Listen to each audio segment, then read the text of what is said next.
We are live. Lance Hartbarger on your left, Madison Jonas on your right. Las Vegas, Nevada, 23rd of June, 2013, just before 9 p.m. local time. Turn 2, there's the Shell Dweller Thalid for Lance, and he's going to start getting that the Thalid army built early. And the largest Magic tournament of all time has been whittled down to just 4 people now. Lance with his kind of green-red splash white deck, and Madison with a pretty strong blue-red white deck featuring Videlkin Shackles, Kiki-Jiki Pestermite, among other things. No turn 2 play for Madison, and Lance has decided to reach for Kodama. Right, and he goes to find both his mountain and his plain, so he's got all of his colors online now. A recurring trend we see is decks with Tromp the Domains playing that third color so that they can hit the +3/+3 on the Tromp, and Lance has all of his lands online right now. Expect we'll see that that Thalid just kind of sit there for a little while, though. So right. It's not like it's going to battle. Right, and Madison Jonas' deck has a lot of flying creatures, 2 Aaron Ephemerons, for example, Pestermite, so not a lot of things that Shell Dweller will be blocking necessarily. Yeah, he just peeled a Glacial Ray. He's dropped his third different land, so he's got a plains, and an island, and a mountain. Doing a little hand count. I mean, if Lance really isn't putting any pressure on him, is Madison happy with that, or is he worried about the bigger, denser threats? I really feel like the bigger threats are going to be crucial in this matchup. I mean, a quick start by Lance Hartbarger certainly is threatening to Madison, but some of the quickest starts he can have are powered by Kodama's Reach. You play that guy, and then here we go, turn 4 Lost Ancient. He can pull off 2 counters from the Shell Dweller to make a 1/1, and that's going to put some pressure on Madison Jonas right here. All right, Madison drops his 4th land. We'll see what he's got in mind. Now he's got a bunch of removal spells in his hand, or at least 2, I think, but does he want to blow both of them to kill that Ancient? I mean, that's a question you have to ask yourself right here. We saw he's got a Glacial Ray. We see Kiki-Jiki there at the top of his hand. I think he's got a Tribal Flames hiding back there, too. He certainly does. And there's that Tribal Flames on the Sporloth Ancient. Hang on for a second. Let me make a Saproling and finish it off with Glacial Ray. Those Thalids you have to kill early. You can't let them build up counters. Yeah, we've seen over and over at this Grand Prix that when those Thalids get rolling, it just creates this huge wall, all these 1/1s, then they Tromp the Domains and the game is just over. You might think of that as a 2-for-1 trade, but it's not necessarily a 2-for-1 because of what the Thalid is making late down the road. Right, absolutely. Now there we see Ryusei the Falling Star enter the fray. Wow. Well, that will start the clock ticking very, very fast for Madison Jonas. Now we see him draw an Aether Snipe here, which will maybe help him buy some time against that huge dragon, but how about Bound in Silence? That's even better. So no battling for Ryusei. The other great thing about that too is if you Bound in Silence a Ryusei, it means that you could maybe kill the Ryusei later and kill all the non-flying creatures, but Madison's deck is mostly flying creatures, so he doesn't even mind that possibility so much from Lance Hartbarger. Well, that Sapling is going to get in. Drops Madison to 18. 7th land for Lance Hartbarger. What big thing is next? Oh, well, it's not that big. It's Kitchen Finks. But it's certainly significant. And it may not be big, but it's still plenty threatening, especially against a removal-heavy deck like Madison, who will have to spend 2 removal spells or a removal spell and a guy maybe to deal with that Kitchen Finks effectively. Now we see Madison just drew Pestermite here. So if he finds another mountain, we know he has that Kiki-Jiki. Is there there's certainly a time when he's just going to have to go for it. Oh, absolutely. I mean, I think if I'm Madison, I try and hold that a little bit until Lance taps out or gives you otherwise an opportunity, and then just go for it. He's going to want to hold on to the Pestermite as long as he possibly can. I mean, Kiki-Jiki by itself doesn't seem so scary. He's better. Well, no, there's the Pestermite right away. Tapping down the Kitchen Finks. Some of this depends on how much Lance knows about what's going on, too. I mean, if Lance knows that Madison has the combo, then he knows he has to kill that Pestermite. But if he doesn't know that, then maybe the 2/1 flyer isn't that threatening to him, and he doesn't care. Lance passes the turn. I think I saw a Rift Bolt in Lance's hand. I'm not sure of it, but if it is, that means he elected not to kill the Pestermite there.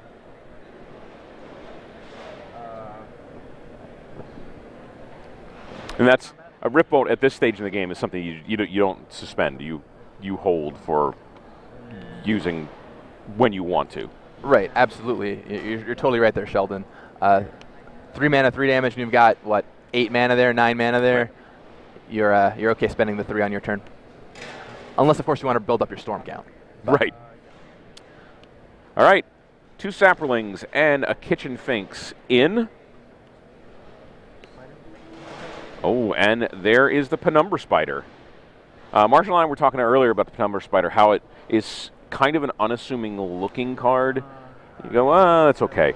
And then you play it, and you see how awesome it is. Oh, yeah, I think it's definitely one of the cards in the format that you look at, and you're like, it seems all right, but just has one of the highest ratios of power to how it looks. I mean, you have to get a 2/4 reach that comes back when it dies. You get card advantage, you get a great blocker. Fabulous card. Yeah. Big fan. We see a Warspike Changeling enter the fray there for Madison, holding off the ground a little bit. Gaining first strike on that guy means that he can hold off that Kitchen Finks, too. Second counter on the Thallid.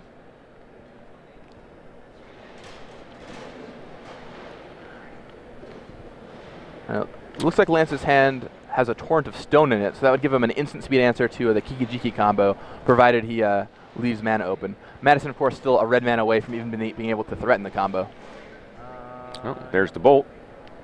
The Rift Bolt takes down that Warspike Changeling. And Saprolings and Kitchen Finks come in. So Madison Jonas has got to get that mountain or some other answers soon here, because he's dropped down to a precarious low 7 life. There's another land, but it's an island. Now, if you're Lance and you see the Kiki-Jiki show up, oh, there's the Ether Snipe.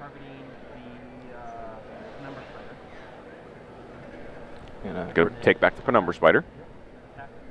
Swing in with Pestermite. If you're Lance and you see Kiki-Jiki come down, are you killing Kiki-Jiki or are you killing the Pestermite?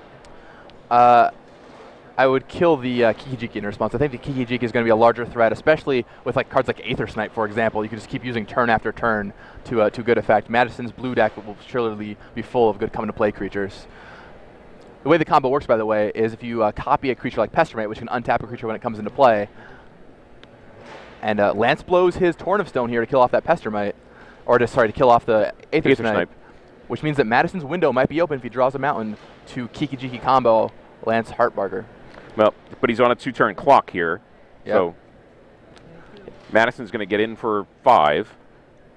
Sorry, Lance is going to get in for 5 and recast the Penumbra Spider. All right, this is it. He's got to draw the mountain this turn. Is it here? Is it a mountain? Oh, it is not. It's a Logic Knot. And you can make Infi guys, but then you have to wait till next turn to attack with them. They actually all have haste thanks to Kiki-Jiki. Oh, that's right. They do have haste thanks to Kiki-Jiki. So that's right away. You can attack right away, yeah. So the way the combo works is if you play Kiki-Jiki, you tap it, you make a copy of Pestermite. Pestermite, when it comes into play, untaps a creature, and you untap the Kiki-Jiki. Kiki-Jiki gives all the tokens haste. You do this over and over and over, and you attack for 500 billion or however much you feel is appropriate for the moment. Sometimes people have favorite numbers they like to choose. We'll yeah, I guess it wouldn't be worth much if they didn't have haste, since they go away at the end of turn.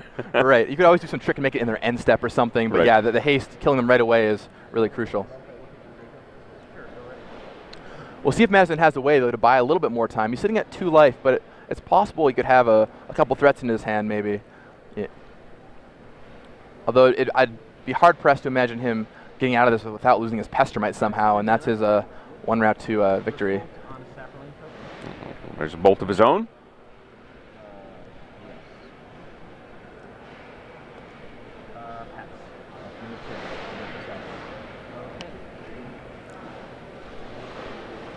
And untap. Okay, what's he got here? And Lance makes another Saproling in the end step there with Thallid Shell Dweller, adding another 1/1 to the army. And with Madison only at 2 life, things are looking pretty precarious. He's facing down 7 power.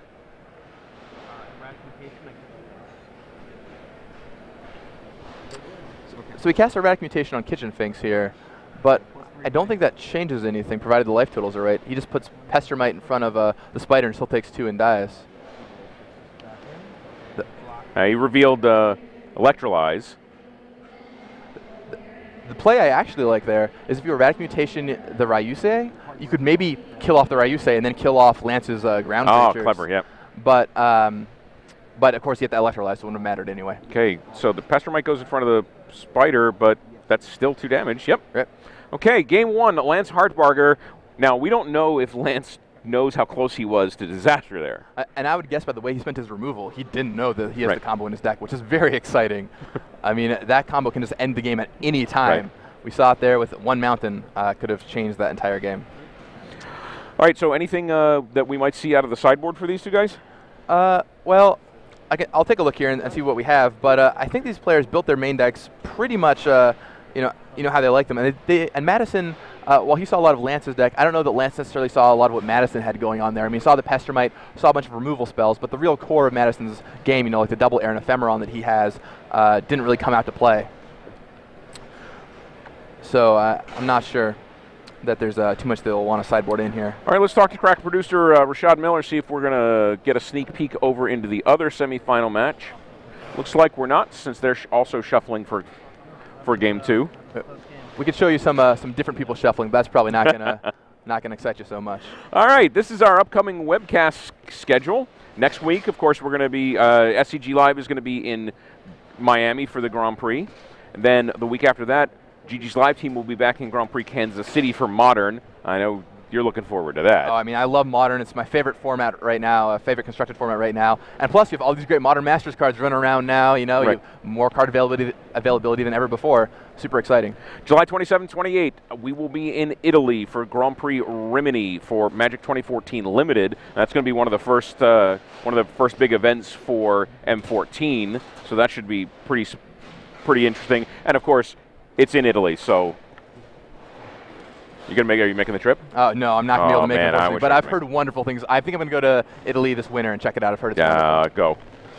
We honeymooned in Florence, and we were there 9 days. It was amazing. Oh, gorgeous. And then, of course, July 31st through August 4th is the World Championship and the World Magic Cup. It's going to be a week of insane Magic in Amsterdam, in an insane city. We're going to have a big broadcast team for that. We're going to bring you every round of every day of that tournament. You know, I'm not even sure which of the 2 tournaments I'm more interested in. Right, I mean, we've talked a lot about how crazy Grand Prix Las Vegas is. I mean, this has been an awesome event. But if there's one weekend this year I'm excited for, maybe even more, it could be this one. That's so much Magic being played over the course of that week, and the best players in the game all playing against each other. And on, you know, you have the individual play and the World Championship of the best players in the game, then the World Magic Cup team competition. That's the World Magic Cup last year was one of the most fun events I've been to in my nearly 20 years now in Magic. It had such a great feel to it, and you know there was great sportsmanship and great players and great play, and of course, great Magic.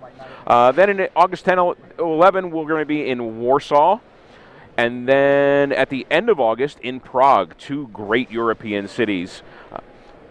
October 5, 6, we'll be back in Oklahoma City for Theros Limited, and then of course Dublin, Ireland, October 11 through 13 for Pro Tour Theros. And that's one that many players in this tournament qualified for. If you went X2 or better, you got a ticket to go there, and that's going to be a fun Pro Tour. Right, looks like we are looking at our openers. Madison Jonas has shipped it back. Now that's down a game on the play. You don't necessarily want to mulligan to 6, do you? Yeah, I mean, especially in Madison's deck. I mean, because he really wants all the cards he's going to need to you know, fight against Lance's army of big creatures. Although Lance is also taking a mulligan here, which will help out a little bit. So who is the mulligan worse for here? Who is the mulligan worse for? I think the mulligan is a little worse for the green deck. Madison has some ways to recoup card advantage. He's got Air and Ephemeron he gets to spend on turn 2, which could do a lot of work. So I think it's a little worse for Lance, but I'd say, you know, neither player wants to mulligan here. Sure. That's certainly true. And I'm sure both players are feeling a little better that the other person is mulliganing. It's always rough when you mulligan down to 6 on the play and your opponent, you know, keeps their 7, draws up to 8 on their first turn, and right. Even though you're only 1 card down from playing first, you already feel so behind. Well, you've lost you kind of lost the tempo that going first has given you.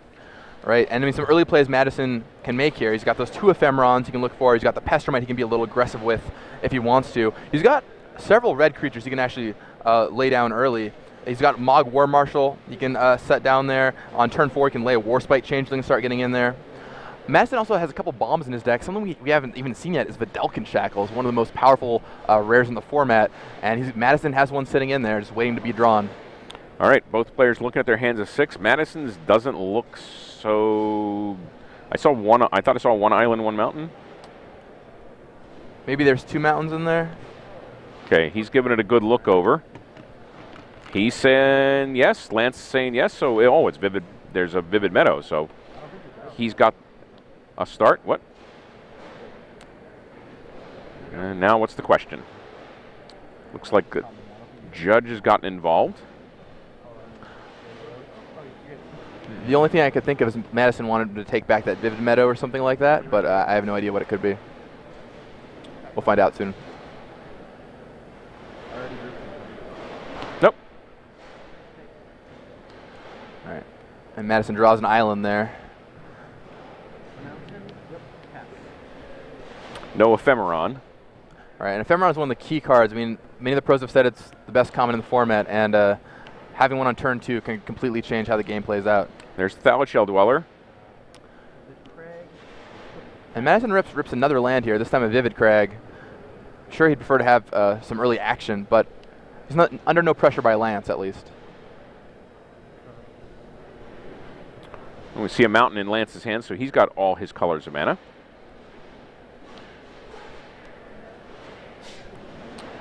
And I think that's a Search for Tomorrow in Lance's hand. It certainly is, and he's going to play it. Takes a quick double check of his hand, decides he needs Forest, gets it, there it is. And this is the kind of quote-unquote aggressive start Lance can do. He's not actually adding more power to the board with this 3-drop, but by accelerating into a 5-drop like Sporoloth Ancient, it can, you know, that will start to put pressure on Madison here. And he could start laying those big creatures. Well, we saw that Madison had to use two different spells to get rid of Sporoloth Ancient in the last game. Right. There's his island.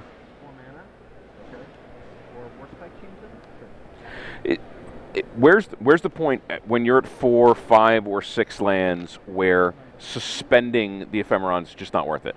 Yeah, it's really dependent on the game state. I've certainly suspended it when I've had 6 lands in play before, just because I'm going to be doing other things during those turns. But if it's the last card in my hand, I might just wait to draw that land. And speaking of Sporoloth Ancient, there it is. So the clock again ticking for Madison Jonas.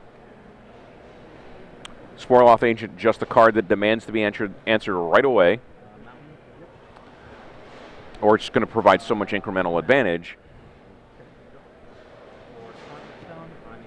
Well. And Madison says, yes, I'll answer that right away. Tornstone, your Sporoloth Ancient.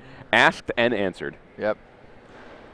And that's a removal spell Madison really wanted to have there to deal with that guy. Madison also has a Thundercloud Shaman in his hand, which he could potentially, you know, set up to deal with that Shell Dweller if he blocks the Warspite Changeling. So, yeah, I'm sure Madison's glad he could get that guy out of the way, so we could maybe freely attack next turn. All right, there's land number 6 for Lance Hartbarger. So, both players down a card, but their starts didn't suffer.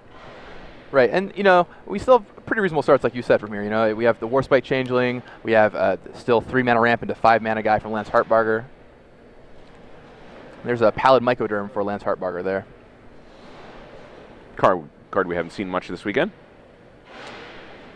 But if you're on a dedicated Thallid plan, it's definitely pretty strong. Sacrificing a Saproling to give all your funguses and Saproling +1/+1 means you can really push through for a lot of damage. Oh, Madison just passes the turn. It looks like Madison might have drawn a Traumatic Visions there, so he's leaving 5 mana untapped, so he could potentially counter a card that Lance Hartbarger casts if it's you know, something big and burly he wants to deal with, like Ryusei, the Falling Star.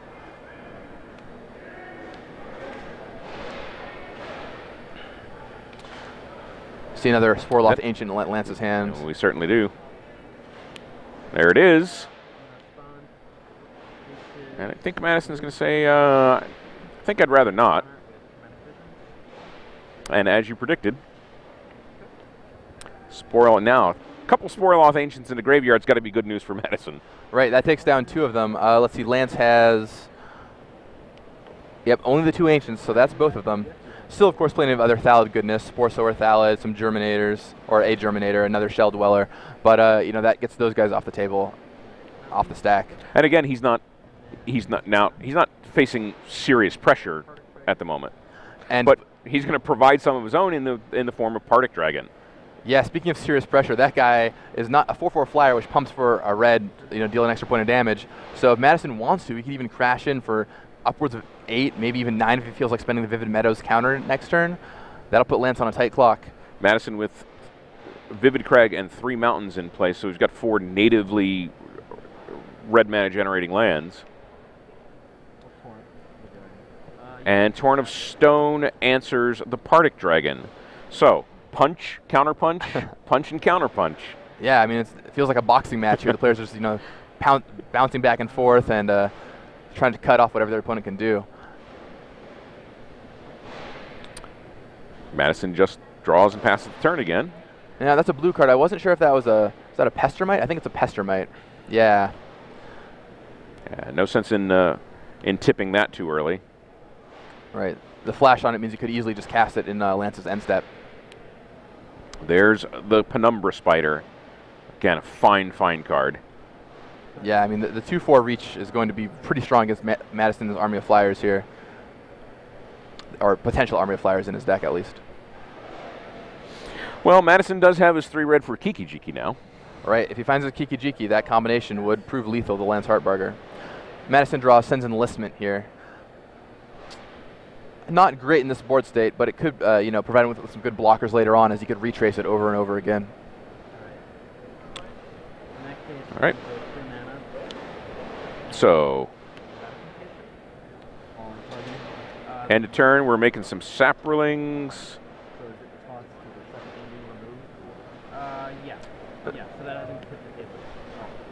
So Lance makes some Saprolings, Madison responds with the Erratic Mutation, and Lance sacrifices the Saproling in response, it looks like. Oh, there's an Ephemeron. The old +7, -7. That's that'll kill just about anything. That Pallid Mycoderm heads to the graveyard. Still not. I mean, he's got 3 Saprolings and the Penumbra Spider, but it's not serious pressure, especially since he's Madison's still at 20 life. And Madison still has that Warspite Changeling, which means that, you know, he can block Lance's attacks pretty reasonably, but now that Lance has added that Baloth to the board, it'll cause some problems. That's a hard cast Baloth.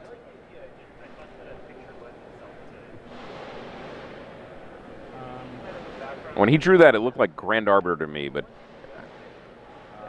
I don't really think it is. Oh, there's the Thundercloud Shaman. Boom. Kill off all those Saproling tokens. And that is indeed Grand Arbiter Augustin. So Madison has a copy, it's in his deck, and now it's in his hand. So, Thundercloud Shaman does its work, clears away some Saprolings.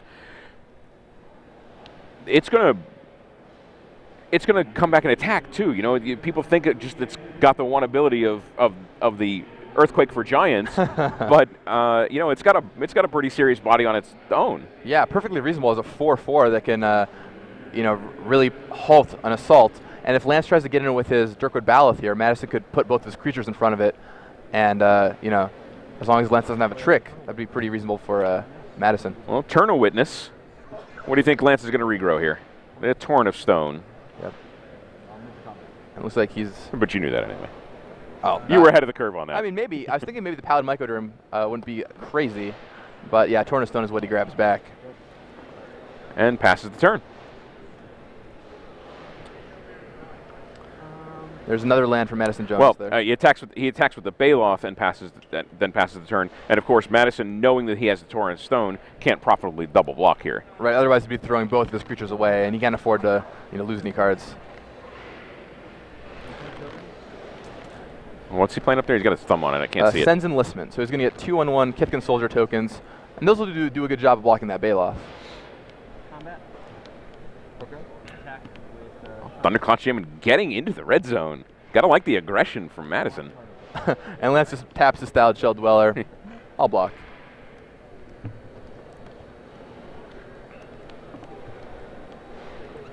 Okay, fourth counter on the Shell Dweller. Another land, so Lance got a little bit of a flood here. He certainly can cast the things he wants to cast. Chump block.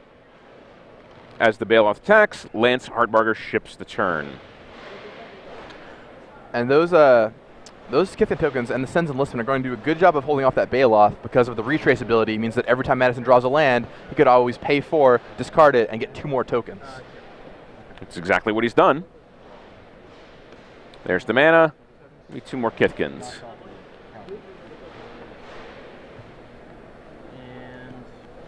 So, I mean, now Madison's just buying time to get into his bigger things. Right, and worth noting, Madison drew Aaron Ephemeron there. Could have suspended it, but opted not to. And that goes back to the question you were asking earlier about when do you want to suspend Ephemeron versus when do you want to cast it.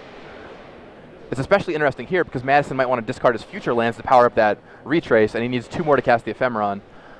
So wouldn't that be an argument for suspending it then? I think I would have suspended it, but Madison might be playing towards something different.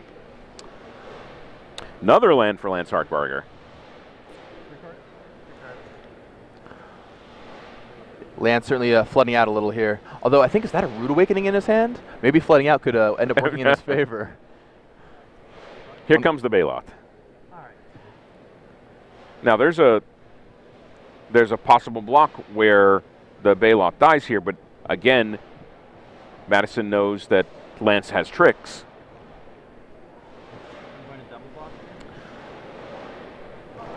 So Madison's going to block with the Shaman and the Kithkin Soldier, opening him up to be Torrent of Stones.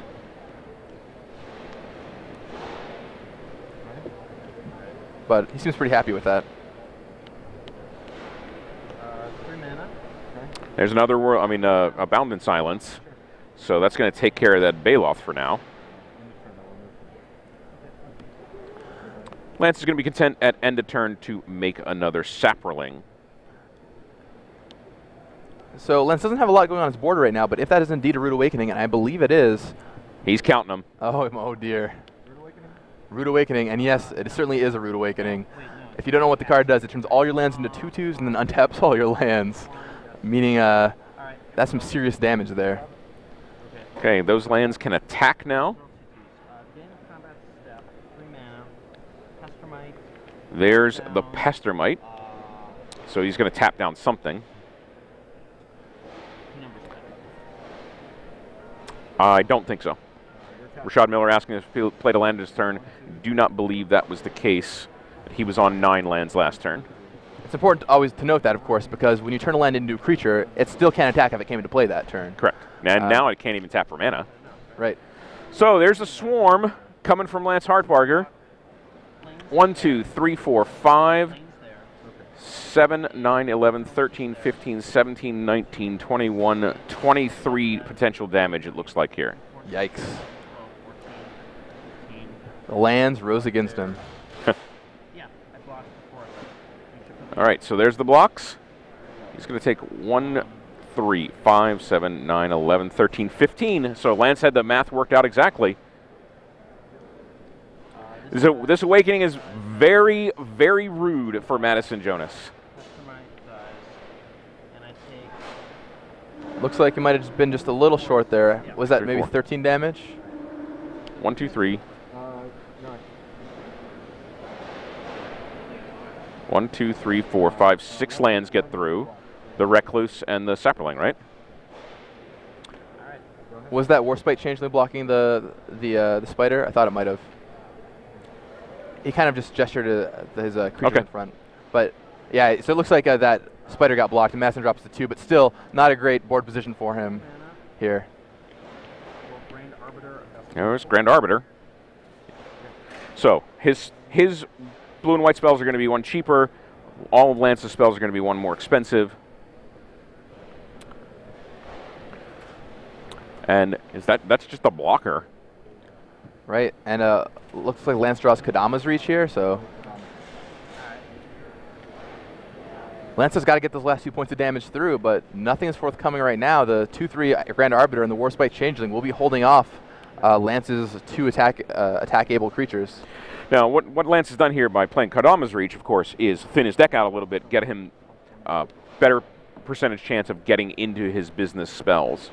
Right, especially there's a Rift Bolt that could just end the game at any time. The Thallid Shell Dweller has 3 counters on it, so that means that it will be making a Saproling token probably at Madison's end of turn. Oh, fumble with the land, go. Now, of course, Kiki Jiki still in the deck, but the Pestermite in the graveyard. Madison will have to somehow regrow it if he wants to provide the combo. Right. Fortunately for Madison, he's got some other cool things he can do in his deck. Once again, Aether Snipe, great combo with Kiki Jiki. A couple other things he could potentially set up too. So even without the infinite token combo, Kiki Jiki still pretty reasonable in Madison's deck. Kiki Jiki is very strong. But oh, there's an Electrolyze. Take out those two tokens. Let him live another turn.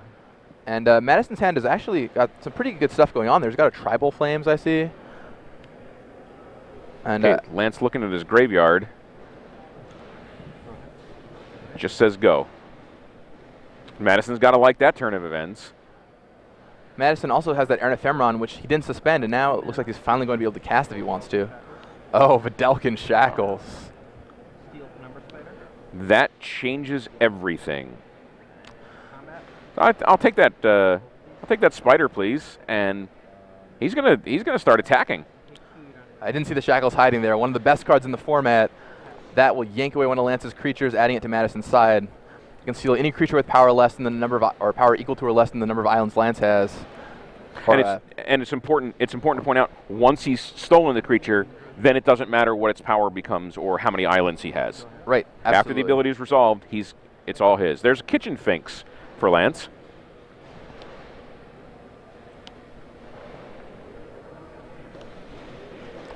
That will tick his life back up by 2, provide some blocking. And there's the Kiki Jiki we've been talking about, drawn up by Madison Jonas. No visible reaction from Lance. Maybe he knew about it already. Let's make another Penumbra Spider. What this is going to do, of course, is he sacrifices at end of turn. He's going to get a permanent spider token. So it's sacrificed on exile? Wow, that'd be fantastic. Yeah, let's look that up. I was actually just trying to figure that out as I was looking at it. I couldn't figure it out. I'm pretty sure it's sacrificed, but let's look it up to make sure. But if it's sacrifice, that's going to work out pretty well for Madison here. And it looks like, yeah, he is reaching for a spider, so it must be sacrifice. Wow, he's got an engine where now he's making 2/4 spiders every turn. Talk about a crazy modern combo. But Lance Hardbarger is certainly not out of this by any stretch of the imagination. If he draws his Rift Bolt, that would just end the game on the spot. And there's a Germinator.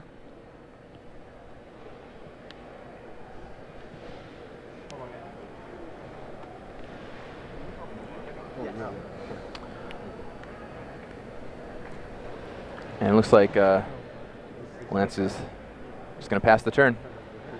Yeah, he can't be happy about having gotten him down to 2 and not being able to finish him off. Wow, what a great combo there. Kiki Jiki, Penumbra Spider.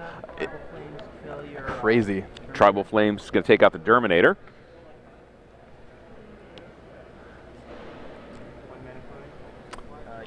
If you're just tuning in, we are here in the semifinals of Grand Prix Las Vegas 2013. Lance Hartbarger on your left, Madison Jonas on your right, and this is a pretty serious comeback. There's the hardcast Ephemeron.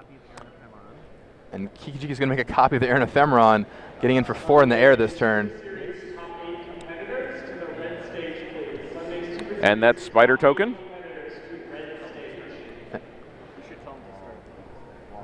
Block the spider token. Of course, it doesn't fly itself. It just has reach. Take 4. Tick up with the Thallid. Didn't see the draw. I think that was a Torrent of Stone.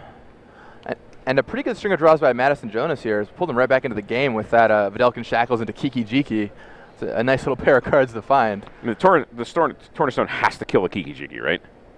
Maybe you tap at the ephemeron, and he does go for the ephemeron.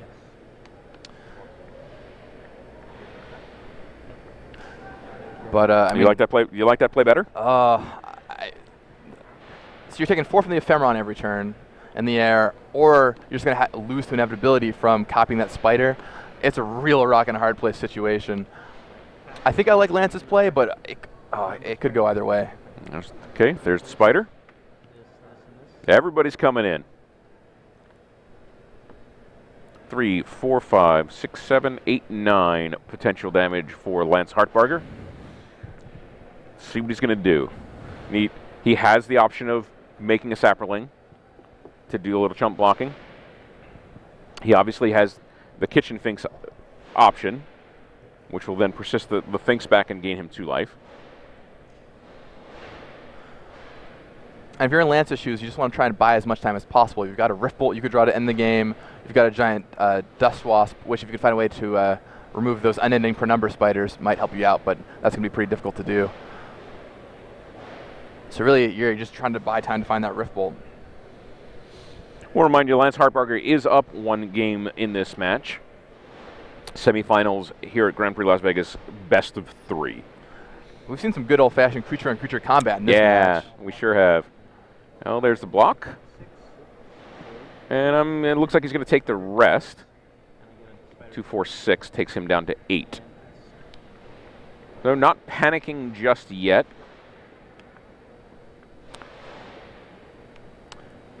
So Grand Arbiter and the Penumbra Spider token are the only things untapped there for Madison, if that has significance. Worth noting that Lance made a sapperling token at the end of Madison's turn. I think another guy to his board just in case. Lance does have a Tromp the Domains you could maybe draw to get the damage through. I haven't done the math on exactly how much toughness Madison has there, but okay, Madison's untapped his Vidalcan Shackles, which means he's given the spider back. Interesting. Okay. So he's got to have something. He's got to have something devious planned here. I'm going to take your kitchen finks instead. Start getting 2 life every turn from the Kiki-Jiki.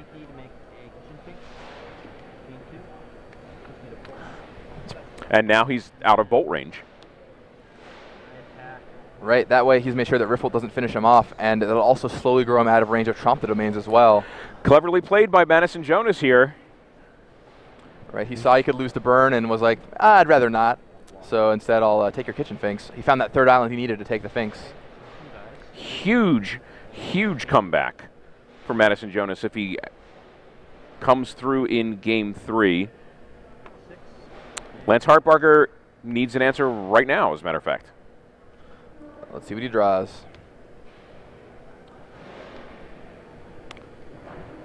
I think, is that the Rift Bolt? I think it is. Oh. I think he found it just 1 turn too late. Oh, what a kick in the Jacobs. Wow. So if you're Lance and you're still trying to take this game down, I mean, you have to fire off that Rift Bolt on something. Just hit the Kiki-Jiki and cross your fingers. Yeah, I mean, he has no flyers. But, I mean, what's your win condition then? Right. I mean, you can maybe try and set up for a Tromp, but you're surely not in a good position. You're still staring down that Shackles. There's the finks. There's the spiders. Madison is in a really good spot right now.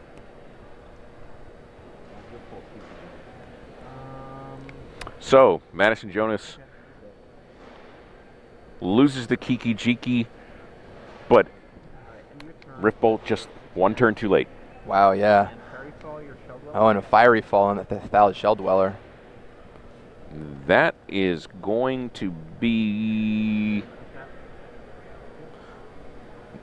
That looks like it might just be lethal. 3, 4, 5, 6, 7, 8, 9, 10, 11, 12. Yeah, he can't block all that. So unless he has, unless Lance has a removal spell we don't see, and Madison Jones thinks the same things that we do, he's going in with everybody. I haven't seen Lance's hand, so I don't know if he does. The least he can take. The least he can take here is 6. Yep. Okay, we're going to game 3. Madison Jonas with a huge comeback. Wow, yeah. Really exciting Magic to watch right there. Yeah, what a tight game that was. I mean, rude awakening from Lance Hartbarger. I'm sure Lance thought that was going to win him the game on the spot because he counted up. He's like, okay, Madison could make 1 play that would stop one of my lands, but instead Madison goes Pestermite, tap one of your attackers, block the other, fall to 2 life, and then he just scrounges and scraps his way back into the game until he eventually draws Veldelkin Shackles into Kiki Jiki, starts copying that spider, then copies that Kitchen Finks on the turn just before Lance draws the lethal Rift Bolt. Wow. Yeah, well, I mean, we've talked all weekend about the complexity of the Modern Master set, and I think we saw some of the play out right there. It's just advanced Magic on top of advanced Magic on top of advanced Magic, and that was quite something because he's got to be patient enough to wait till he gets that 3rd island so he can take the Kitchen Finks. And of course, this is why Lance Hartbarger wasn't blocking with it and wasn't attacking with it, because if it persists back, then then its power is 2, and he can steal it with the Vedalken Shackles. Right. Oh, absolutely. Yeah, I think we should call up some Modern pros. I think got a new deck for him. I call it Spider Kiki. who needs infinite fairies when you can make a bunch of 2/4 spiders? I love the interactions in this format. You get to do things that just aren't that you just never get to do anywhere else. No one's cube has Penumbra Spider Kiki Jiki in it, right. And they weren't in the same format together, and that's pretty awesome. Well, 21 different mechanics in the Modern Master set developed over a long period of time. So, a lot of these, when you develop mechanics, when you design and develop mechanics, you build them to go together, and a lot of these were never intended to go together. Those are those returning mechanics right there. What's your favorite on the list here? Oh, my favorite? Well, I'll say that to play with, one of my favorites is actually just suspend. I'll basically draft any card that has suspend on it. That's my strategy. I actually drafted Time Spiral Block last night. I was trying to get in the trifecta of my 3 favorite formats, Time Spiral Block, Cube, and Modern Masters on one weekend. Oh, nice. And my rule was just take every card that has suspend on it if it's at least reasonable. And suspend is, of course, a lot of fun. But, there's a lot of cool stuff you can do. I also think Changelings are awesome in this format. They really are the glue that hold a lot of the tribal decks together. So you can early in a draft, you can certainly early pick any Changeling you want, and you can go into your Rebel strategy, you can go into your Giant strategy. It doesn't matter because they're what you need them to be.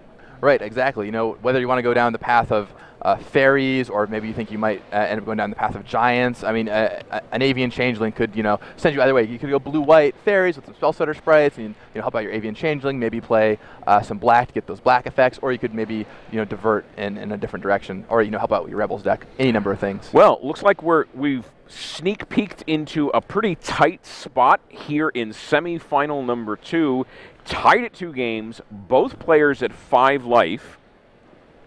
Wow. And it looks like Dustin Ochoa on the attack here. Now, we saw Dusty Ochoa draft his deck. It's got a lot of these nice little mid-range fatties, and we see one of them on the table in the form of Dirkwood Baloth. Jeff Oliver is going to have to throw in Blinkmoth Nexus in front of it. A lot of land over there for Dusty Ochoa. He's going to tap it.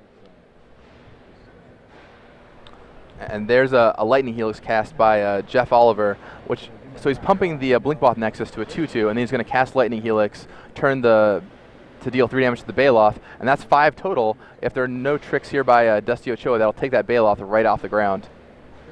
Not to mention gain Jeff 3 life. Right, and very crucial, sitting at only 5.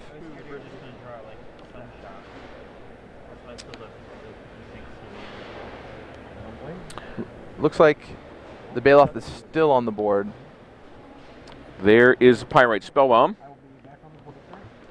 To your face, he says, and he flies over for the win. The Lightning Helix actually went straight to Dusty Ochoa's face. Yeah. Wow. Okay, so Jeff Oliver takes down Dusty Ochoa 2-1 and moves into the finals of the greatest Grand Prix of all time. Oh, absolutely. And that play made sense, too. He had the Moth Dust Changeling there with the Bone Splitter, meaning that if he drew a creature, he could play it, tap it, make his Moth Dust Changeling go to the air, and hit him for 3 damage there, too. So nice play there by Madison Jonas with Jeff Oliver. Or, sorry, by Jeff Oliver with Lightning Helix. All right, we're back into our other semifinal match. Lance Hartberger on your left, Madison Jonas on your right, tied at 1 game apiece in the last of the semifinals. So who do you like in this matchup, Sheldon? Who do you think has the edge going into this 3rd game? Well, assuming neither player mulligans, which we saw both of them do in last game, Lance Hartbarger is on the play. So I think the initiative is his, and especially with his ramp spells, gives him, sort of takes away the disadvantage of going second. Right, if he has that draw again of turn 3 ramp spell into turn 4 Sporloth Ancient, Right. that's going to put Madison Jones in a real hard spot. Sorry, when I say going second, I mean drawing one fewer card. Right. Because it's, the Kodama's Reach or whatever, that's an extra card. That brings the parity back. So he's got the temporal advantage now and the resource advantage. So it looks like Lance is looking pretty hard at his hand. I think it's a one-lander. I think he's got 2 lands, a Trompe the Domains, and I'm not sure what else was in the middle there. Certainly a lot to think about. A Shell Dweller, perhaps. Do you think players can get kind of seduced by the Trompe the Domains and think, well, here's my big win condition, I want to keep it? Yeah, and in fact, we've seen that happen multiple times. Just, I've got the Trompe, and he also has Ryusei in his hand, right? I've got these awesome 6-mana bombs. Can I get there? If I draw Kodama's Reach, I'm in business, but I have to draw that Kodama's Reach. What do you think? Ship it? I think I would mulligan here if I was Lance, but yeah, there's 2 lands. There's a forest and a plains, and he is going to ship it.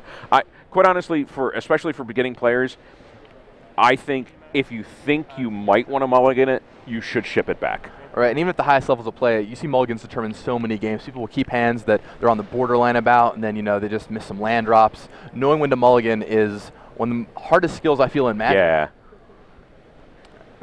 I think as a player's skill level increases, the number of times they're willing to mulligan it also increases. Right, absolutely. I mean, it's more than just looking at your hand and saying, okay, I've got lands and spells, I'm good to go. It's, do these cards complement each other? Do they help out my strategy? Do they fit what my deck's trying to do?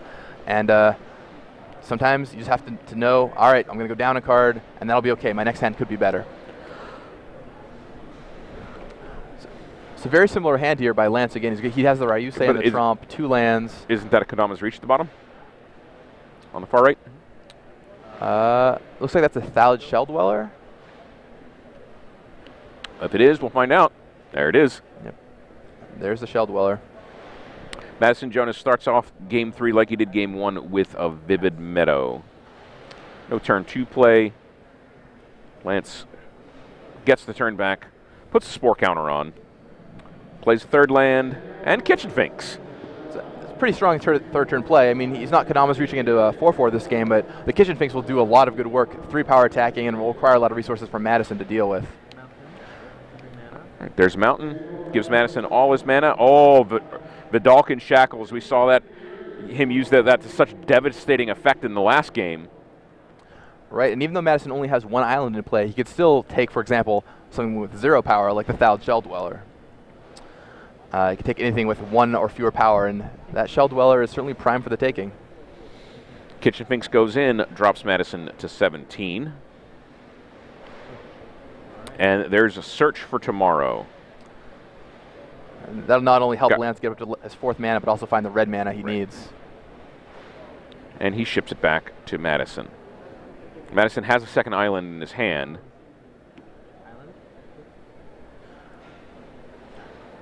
And now if you're Madison, I think you have to consider taking that Shell Dweller here, because if it goes to Lance's turn, it'll get another counter, and that means Lance could make a Sapperling out of it.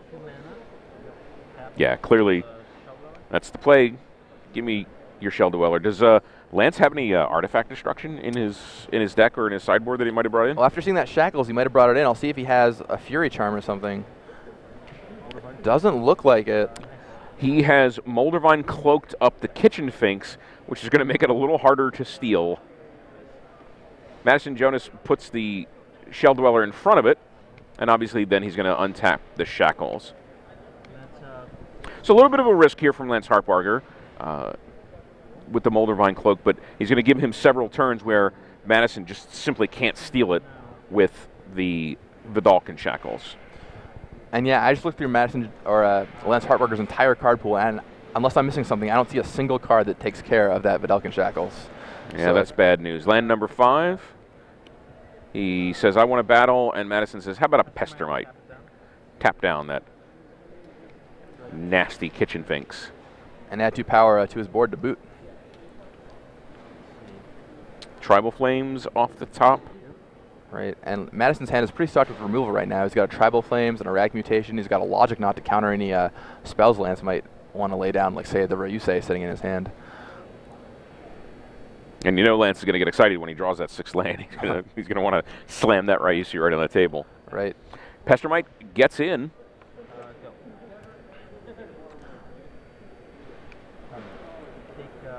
And so does the Kitchen Finks. Pow, 6 damage right to Madison. Goes to 11. There's the Ryusei, and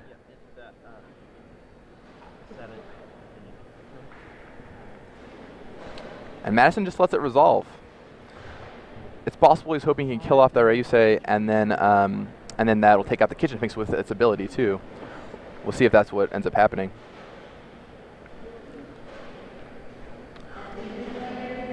yeah, Madison Jonas has shown us this entire match. It's not an accident that he's here in the semifinals of the biggest Grand Prix ever. Torn to stone. Torn to stone. Sure. And then 2 mana and gifts of red. For Tribal Flames targeting that? Tribal Flames. All right, and that's 6 damage. We'll take out that Ryusei and cause the Kitchen Finks to take 5 damage and go down along with it. Of course, it'll persist back, gaining Lance 2 life in the process. And if Lance wants to dredge the Moldervine Cloak back, he can. Combat. After Madison spent all that removal, is dredging that a reasonable play? Yeah, I think it completely is. Plus, it brings Finks out of Vidalcan Shackles range, which is a real huge deal here, meaning Lance gets to keep a 5-power threat on the board. And yeah, he does exactly that. Take 5. He does, and he gets in. Drops Madison down to 6 life. So tight clock here for Madison Jonas. Of course, Kiki Jiki off the top just ends this. Yeah, I was about to say, once again, we're in a spot where if he finds that Kiki Jiki, that'll do it, and out of nowhere, too. I bet Lance Hartbarger is still not expecting that to happen. Well, he's seen it already. Or he has seen the Yeah. Kiki Jiki, right? He saw it in the In the comeback game. So now he has to be a little concerned about it. Right. I think I might have seen a Torn of Stone in Lance's hand, too, so it's possible he's going to try and keep that available for that Pestermite. 4 mana. Yep. Works by Changeling. Cool. That was Changeling for Madison Jonas. That does provide another blocker. Right, and it's possible Madison could consider double blocking the Finks here. Of course, if Lance spends a removal spell, that would end very poorly for Madison.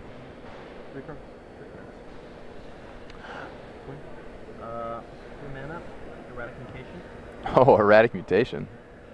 Let's see what he hits. Can't quite make it out. Yeah, he flipped it off the top.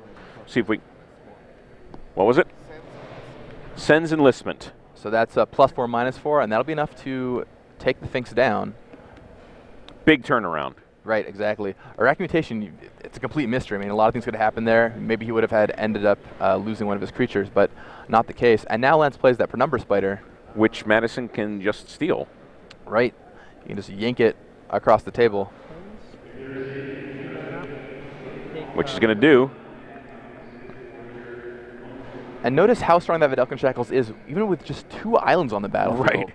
Even taking creatures with just 2 power or less still does a lot of really powerful work, you know. And then he's going to get in with the Pestermite and the Changeling. It's going to take Lance Hartbarger down to 15. So Lance has got to think, man, I get this guy down to single digits, in the low single digits, and I can't finish him off. Yeah, this could be twice in a row. We'll see if Lance finds a way to deal those final 6 points of damage here. He's holding on to a Torn of Stone and Tromp the Domains. Tromp, while an awesome card, not going to quite do the trick in this situation. Well, when you don't have creatures. 1, 2, 3, 4, 5, 6, 7. Takes him to 8. And he suspends a Rift Bolt here, meaning if Lance doesn't find an answer, his doom is nigh. Looks like Blinding Beam off the top for Lance Hartbarger. So if he entwines that, he's bought himself some time. And I'm sure he'll do just that. Blinding Beam with Entwine. And Logic Knot? Yep, there's the Logic Knot we knew he had. 1, 2, 3, 4. And that should do it.